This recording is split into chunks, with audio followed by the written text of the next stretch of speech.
How are we doing, everybody? UFC Thoughts, and today I'm going to be recapping UFC 302 in Newark, New Jersey. Let's get right into it with the main event.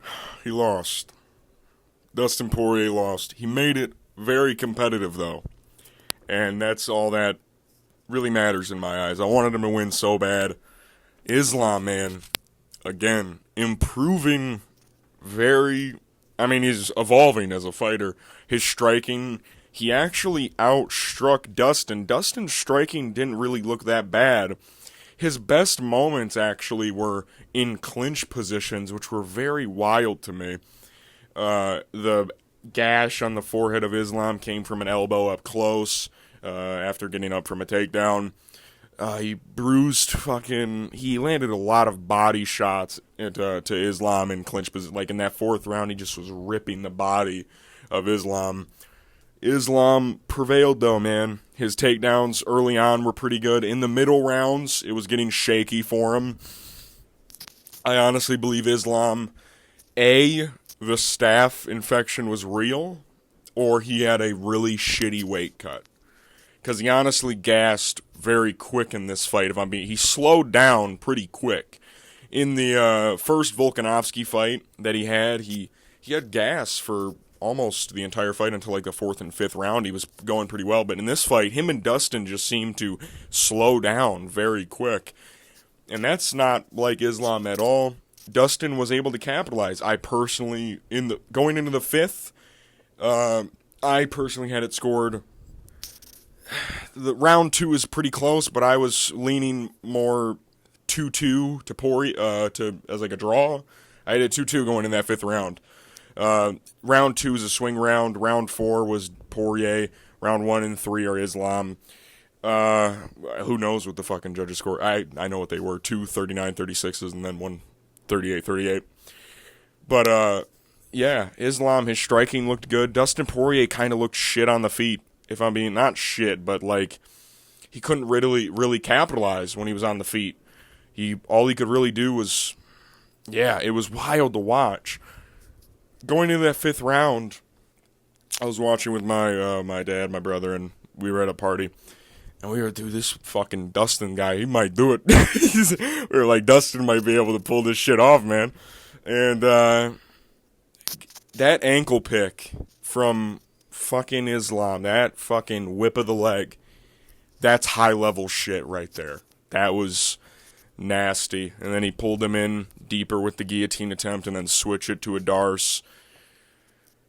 The lights go out for Dustin. He got choked out. The entire fight, man, I was just like, I was waiting for it to happen. Especially in the first when Islam got the back. Almost in like the first minute, it felt like he got his back very quick. Dustin did way better than I thought he was. I honestly thought this fight was going to be stopped in the first or second. He ended up making it to the fucking fifth, winning arguably 2 rounds. He won one for sure. He won the fourth round for sure. I think it was the fourth on every judge's scorecard. And, I mean, holy shit, man. What a fight this was. I'll talk about how stinky the rest of the fucking card was, because honestly, there weren't a lot of highlights on this card. Honestly, this was one of the worst pay-per-views of the year, for sure. But this fight saved it. This fight on this main event was very nail-biting to watch, very on the edge of your seat, watching every moment. And there were a lot of fights on this card that weren't like that. So, yeah, this fight low-key saved the fucking card. And it was a blast to watch. If Dustin is retired, which I honestly can understand what he said, where he was like, what am I fighting for if I'm not fighting for legacy? Am I just fighting to fight? I've done that 50 times. Like, he's got a point. But, man, I love a lot of matchups for Dustin. I mean, he did better than Charles did. He did better than Volkanovski did in the second fight. Like, Dustin did better than a lot of people. He did better than I thought he was. He did a lot better than what a lot of people were giving him credit for. Dude, he's a good fighter, man. He's got that fucking dog in him, dude. So, I don't know. I would love to see him fight fucking like a Charles rematch or a Rafael Fiziev rematch. Not a rematch, but a fight with him and Rafael Fiziev, or him and Gamrot would never fight because they're teammates and stuff. But I see a lot of fun matchups still left for Dustin, and I would love to see him continue to fight if he retires. It was a absolute honor to watch this fucking guy fight for as long as I've been watching MMA, which has been not like... I've been watching MMA periodically since 2016, became a full-time watcher in like 2020 when COVID hit. I watched every card since like 2021 onwards. What a career for a Dustin Poirier, man. I can't say nothing else but his praise, man. He put on a lot of great fights. If he is retiring, then that's wishing him nothing but the best. What's next for Islam? I honestly believe he should defend against Arman Tsarukyan. I don't think he went tooth and nail with Dustin Poirier, and I'm not saying that's a bad thing because, I mean, Dustin, maybe he is better than what a lot of people thought he was going to be going into this matchup, but if Islam, how long he's going to sit out, for that 170-pound title fight. I want to see him fight. I would love to see him get back in there in October in Abu Dhabi because, that card does need a main event. And let's be honest, that's kind of like his card now. It was like the October card, the Abu Dhabi card. I mean, he's done it 2 years in a row. So I wouldn't be surprised if they give him back to back, Abu Dhabi main events. I honestly believe it should be Arman Tsarukyan. And I don't think Arman Tsarukyan is going to beat Islam Makhachev. I honestly think that if Arman Tsarukyan was going to beat Islam, it would have been last night. Because Islam definitely was not at 100%. And in the fight, man, Dustin Poirier had a bunch of shit happen to him, too. I totally forgot, like, the knee. His fucking eye was bugging him. He fucking did something to his knee. It fucking sucks, but it is what it is. Arman Tsarukyan is what should be next for Islam Makhachev. If that isn't what's next for him, then I honestly believe him versus Leon might be a bad matchup for him. I don't know. We'll have to see what happens come July 27th, but I don't know. It's my opinion. We move to the co-main event. Sean Strickland beat Paulo Costa. Man, the judging was so fucking terrible last night, dude. Holy shit. What are we doing, Dave Terrell? 49-46 Paulo Costa is honestly the worst scorecard I've ever seen in my fucking life. Like, legit, that is worse than 48-47 Chito Vera against Corey Sandhagen. That is honestly the worst abominable fucking scorecard I've ever seen in my fucking life.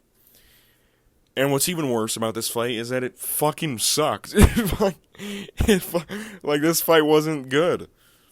I had a bad feeling that this fight was going to be like this. Sean Strickland. But I thought Paulo Costa was going to be the guy that has the fight style that makes a Sean Strickland fight entertaining. Because here's the problem with Sean Strickland. He's going to walk forward the entire fight into boxing range. The only time it's entertaining is when someone gets the fucking guts to interject in that and step in and break his rhythm. Paulo Costa just didn't do that. He walked back the entire fucking fight. And I didn't think he was going to do that. I thought this fight would resemble something like a Dricus du Plessis versus Sean Strickland. I thought it would resemble something like that. But Paulo Costa decided to just walk back the entire time.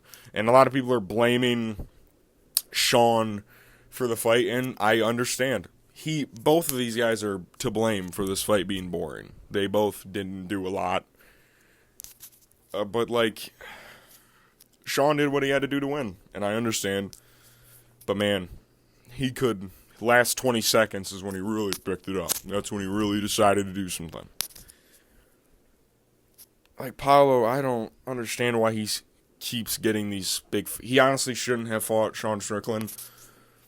It honestly should have been, Strickland versus Cannonier, that rematch. That's what it honestly should have been tonight. We should be seeing Costa versus Imavov next weekend, but we got to see this fucking 50-45 snooze fest.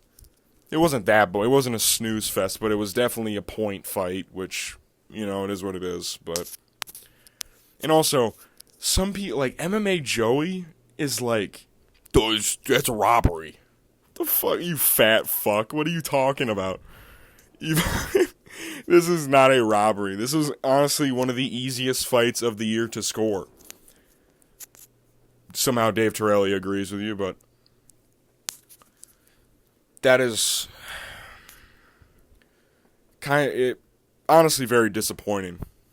Very disappointing fight. But it is what it is. Sean should fight for the title next. If he doesn't, then the sport's rigged.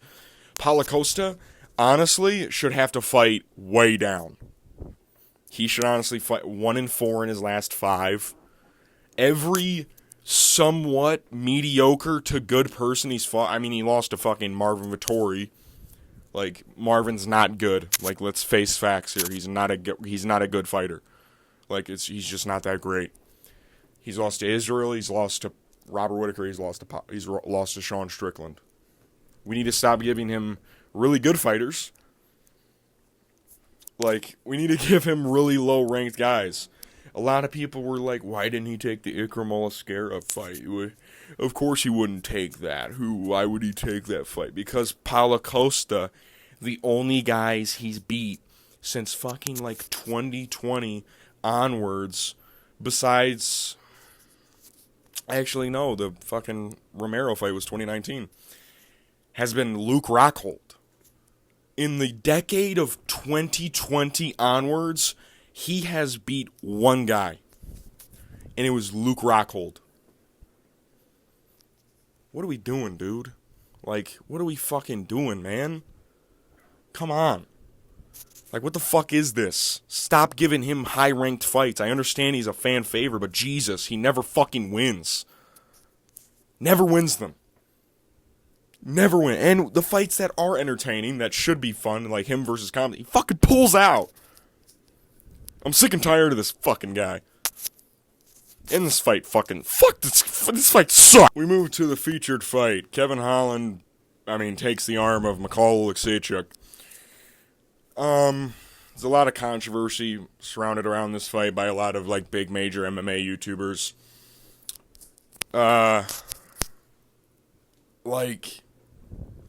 Michal caught Kevin Holland pretty early on. He was going to the body, swinging big. Kevin threw, like, a head kick or a body kick, and Michal timed him beautifully with, like, a right overhand, dropped him, landed some decent ground and pound. Michal then just kind of let himself get caught in an armbar. And Kevin Holland, he's got him in the armbar for, like, 50 seconds, I swear to God. He's just, like, kind of pulling on it, and then he looks at Herb, he's like, I'm going to break it. Or did he look at Michal, or did he look at... He says something to Herb, but I swear to God, he looked at Michal, he was like, I'm going to break it. He puts hand in armpit and then starts pressing down, kind of resembling what Charles did to Tony Ferguson. And looks like he breaks his arm. And then Herb stops the fight, and a lot of people are like, he didn't tap. They're bringing up a lot of examples of, like, JDM fighting and with a broken arm and continuing to fight. There's a difference between when a fighter breaks an arm in a striking exchange than when it happens in the submission. Because this is not technically a submission, it's a technical submission, because the ref stepped in without the fighter tapping. Because this isn't like a choked out situation, like his arm was going to get fucking mangled. And also it looked like, in Herb's eyes, he's looking for any way to stop this fight. Michal reaches in to grab his arm. He was like, I'll count that as a tap. But, like, a lot of people are like, oh, let him keep fighting. Let him be a warrior. He broke his arm in a submit. Like, you gotta also remember, Herb Dean was the guy who stepped in when Tim Sylvia broke his arm. Was it against Frank Mir? Who did that? Or was that Andrei Arlovsky that happened against? I don't remember. But Tim Sylvia broke his arm in a fight. That was Herb Dean that did that. When his arm snapped in half, you could see it. He honestly probably has PTSD from that moment. So he's like, I'm going to try and save this guy's career. He saved his career. Like, and I understand, like, Michal, I let him break my arm. But, like, why would you do that? Just tap, you fucking moron. What are you doing? You're not a good enough fighter to fucking continue fighting with a broke. Like, who the fuck do you think you are? First of all, like, it's also his dumb idea for allowing himself to get caught in an armbar. It's only his fault. Also, look at that face. Look at that grimace on Michal's face. Look at that. That's a man that's not having a good time. I honestly just don't really give a shit. I honestly agree with the step-in. Everybody watching that at home was most likely like, just tap. That's what everyone was saying. Now, whether or not Herb was justified in stepping in, that's a different conversation. I personally think it's fine, because Michal, what's he going to do with a broken arm? What's he going to... First of all, it's his right arm. He's an orthodox fighter. Okay? What's he going to do? Let's keep it a buck. What's he going to do with a broken right arm? Okay? What's he going to do? This wasn't like a doctor came in moment. This was oh shit, his arm is literally fucking being ripped to shreds in front of me. I'm going to have to step in. Like... I agree with the stoppage. Kevin Holland's the fucking man. We love you, Kev. Kev's the fucking man. Give him another dog shit middleweight fighter so he can fucking dog walk him, and then fucking whoever picked Michal, looks, it was a Guru or Lucas Drake, whatever one of you fucking asshole, whatever one of you fucking idiots pick him. I hope Kevin Holland beats him again. Fucking morons. We move to Niko Price beating Alex Morono. Yeah, this fight just fucking sucked. Dude, I don't know. This fight...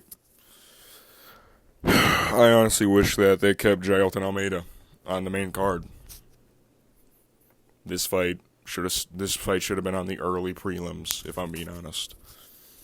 Niko is as slow as a man with Parkinson's, and Alex Morono became a milkman after the first round.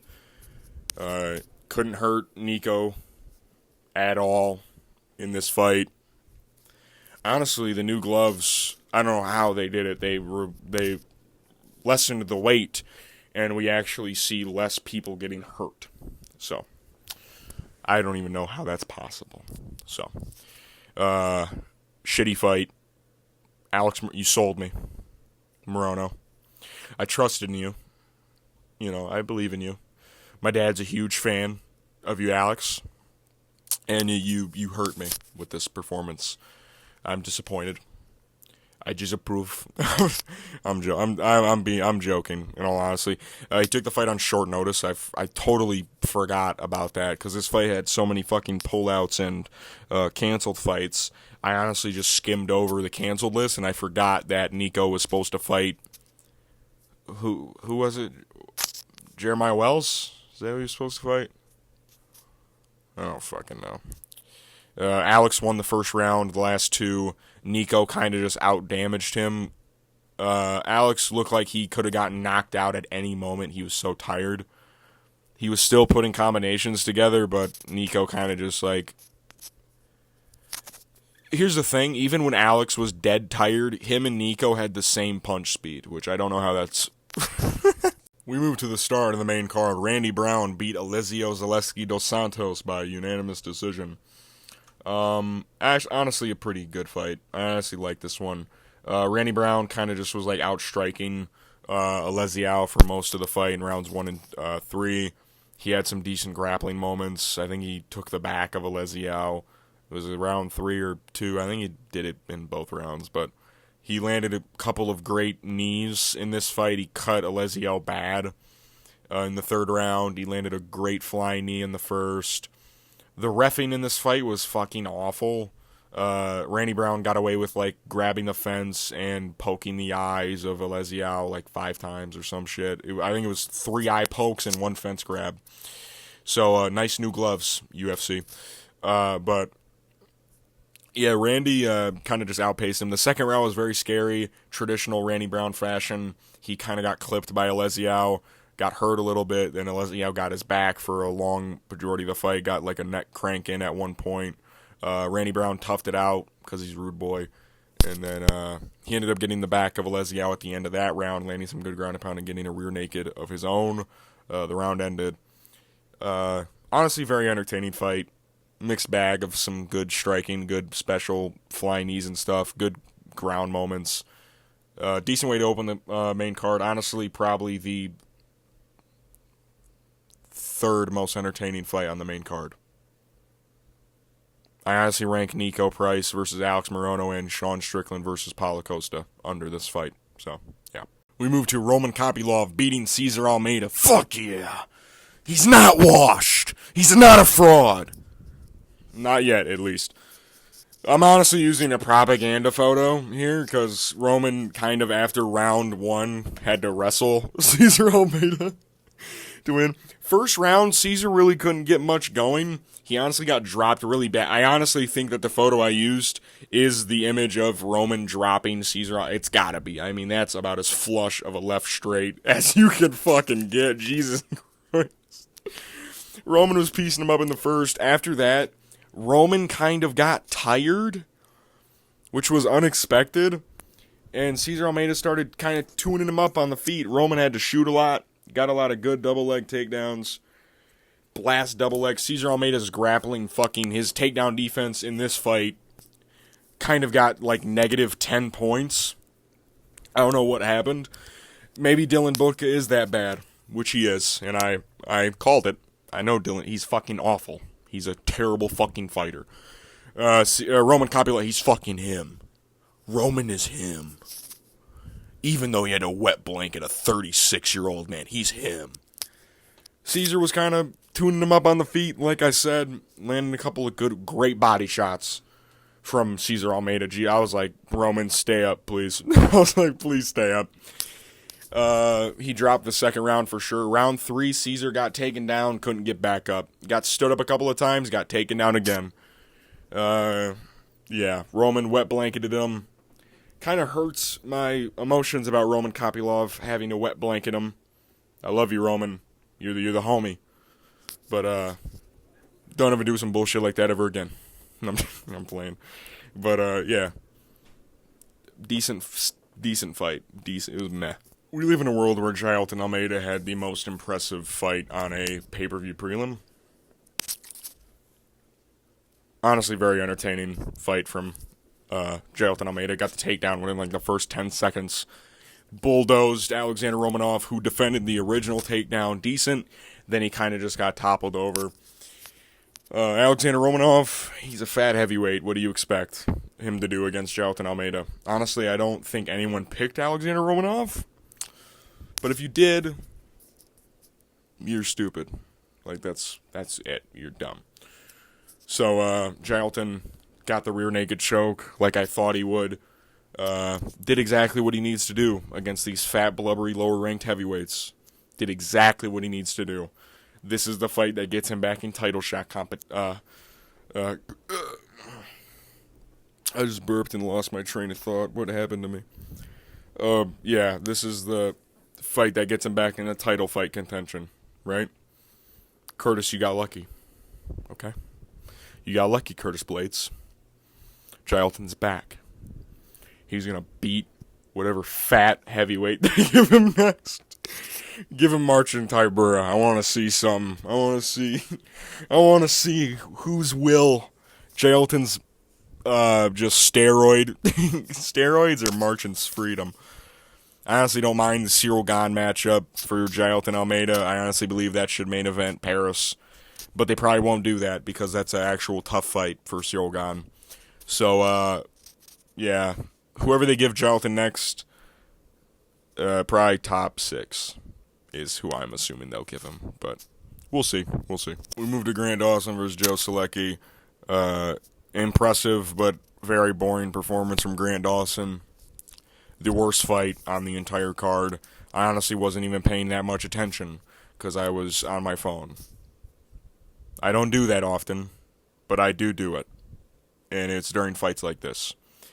Very impressive ground control from Grant Dawson. I think he held him down for fucking 13 minutes and some change. And he had like a scary first round with a guillotine attempt, which I don't ever think was like in because Grant Dawson was defending like perfectly. And then he got cut really bad with like an elbow off the back or some shit from Joe Solecki. But Joe Solecki again proves that he is a BJJ guy who puts on MMA gloves every 5 months and just fights in MMA. So, these people exist, and they are fighters. Yeah, that's impressive for Grant Dawson. Give him another unranked bum. See what he does. I don't know. We move to Jake Matthews beating Phil Rowe. Honestly, pretty impressive performance from Jake Matthews, considering all things. Had a very tough first round against Phil. Phil caught him a lot with 1s and 2s in the first round. After the first round, though, man, Jake started to pick up the heat. Even at the end of the first round, was the flying knee attempt from Phil Rowe in the first or second? I forget. But anyways, also like a fake groin. Also a fake groin shot from Phil Rowe in this fight, which was kind of dirty, but it is what it is. Jake Matthews started kind of just like getting on the inside on Phil Rowe. Phil Rowe kind of just like shut down mentally in this fight, which I don't know why that happened, but he kind of just stopped throwing stuff. He kind of just like covered up every time. I don't know what happened. He got hurt in the second round, I want to say. Kind of just like shut him off. He kind of just stopped throwing stuff, kept just standing up straight, allowing Jake to get hits on him. In the third round, he went for a takedown, got immediately stuffed, and then he ended up reversing Jake Matthews on the ground, and then he got shucked off the back of Jake, I want to say, and then got reversed from there. I don't know, and then got held down for the rest of the fight. Kind of a crappy way for the fight to end, but it is what it is. I don't really care. Good win for Jake Matthews. Kind of needed after that Michael Morales performance. Killed the kids back. Phil drops another one. I don't know what's next for either of these guys. Neither of them deserve ranked opposition. We move to Basil Hafez beating Mickey Gall. Honestly, one of my favorite fights on the entire card. Insane slug match. I mean, just a slugfest, dude. These guys were throwing down. Mickey Gall somehow grew a chin and was able to go tit for tat with Basil Hafez. Honestly, a little shocking performance from Basil Hafez. He didn't look as great as he did when he fought Jack Della Maddalena. A lot of good forward pressure from him in this fight. But, man, Mickey Gall was eating everything he was throwing at him. He got tired. Mickey was landing the more technical shots, I'd say. Basil kind of was landing the harder punches, but I don't know. Mickey Gall was landing some really good right hands. He also dropped Basil in the second round, I want to say. It wasn't really like a knockdown, but he got spun around and hit his hand, like through his hands and knees. So, great fight. Honestly, one of my favorite fights on the entire card. Super entertaining. High output from both these guys. Basil was throwing with everything. Honestly, the scorecards also gave 3 rounds of this fight. Like, 2 of them gave it 30-27 Basil, which is just, like, wrong. Just incorrect scorecards. I gave Mickey Gall the second, I want to say. The second or third. I don't know. The first round was for sure Basil Hafez. But after the first round, Mickey Gall started putting his own words in there. And they started landing a lot of impressive stuff. Very fun fight. Honestly, should have been higher up on entertainment value-wise. So we move to Eileen Perez beating Jocelyn Edwards. Honestly, another pretty decent fight. Eileen kind of just like wrestle-fucked Jocelyn Edwards in this fight. Kind of out-muscled her, which was kind of surprising, if I'm being honest. Had just the better wrestling prowess in this fight. Jocelyn couldn't really get up that much. They had a bunch of reversals happen in the first round, I think. And then a couple in the third as well. But yeah, the striking was also pretty close. Jocelyn was landing some good stuff. Eileen was landing some good stuff. There was like a headbutt, I think, in the second round. And then she also dropped Jocelyn. Jocelyn got dropped with a spinning back fist. Tried to get it back in blood. She started throwing her own back fist. And then Eileen threw another one. So pretty good fight overall. The post-fight thing. Yeah, we moved to the very first fight of the night. Andre Lima versus Mitch Raposo. Yeah, pretty low output fight to start the card. Andre Lima kind of just won based off of damage from leg kicks and body kicks. Landed a lot of solid low kick investment. He spun around Mitch a couple of times. Mitch, honestly, his boxing was better than Andre's. If I'm being honest, Mitch Raposo was landing some decent headshots, landed a couple of good ones. The only punches that Andre Lima really landed were counter check hooks. That was about it. It was mostly Mitch Raposo trying to land headshots, being out of range, getting leg kicked. That was kind of like the story of the fight. This was the first fight where Dave Torelli had another bad scorecard, 29-28, Mitch Raposo, which is bad. Andre Lima moves to 2-0. He also faked the bite against Igor Severino. If you know anything about this channel, you know that we fuck with Igor Severino. Fuck Andre Lima. I hope he gets decapitated for what he did to our boy. He had to fake our boy into getting cut from the UFC. So, Igor Severino will be back. He's going to beat Andre Lima in their rematch. They'll fight again. They'll fight for the belt someday. They'll rematch for the belt. Igor Severino's going to come out on top. Because Igor's better. I'm UFC Thoughts. This has been my recap of UFC 302. Honestly, not that great of a card. I'll be the first one to tell you. There were some fun fights like Basil Hafez, Mickey Gall. Some fun, decent... Poirier Makhachev was very entertaining. Islam is honestly one of the most underrated, entertaining guys out there. His last 4 fights have been fucking blockbuster fights, man. I mean, come on, give him some credit. Next week, we go to Louisville, and I go to Louisville. I go in there. I'm going to Louisville. I'm going to be in attendance. If any of you guys watching this are going to be there, you'll never see me. And don't. You won't. I'm going to be in the nosebleeds. So I'm still debating on whether or not I'll film something for that. I probably won't, because fuck you guys. That's a joke. But yeah, super stoked. Looks like a decent card. There's a lot of fun matchups on there. I mean, Dominic Reyes, Jared Cannonier, Nasruddin Imavov. Raul Rosas is on there. Michal Pereira was supposed to be on there, which hurts because I love Michal Pereira, but it is what it is. Month of June, we're getting started, baby. This is the month of the year, in my opinion. This is the month of the fucking year for MMA. And the first card kind of fucking sucked. So, but the main event was very entertaining. The next week's main event is also very entertaining. We got a lot of great fight cards coming up. Also, Deontay Wilder got slept. What the fuck, man?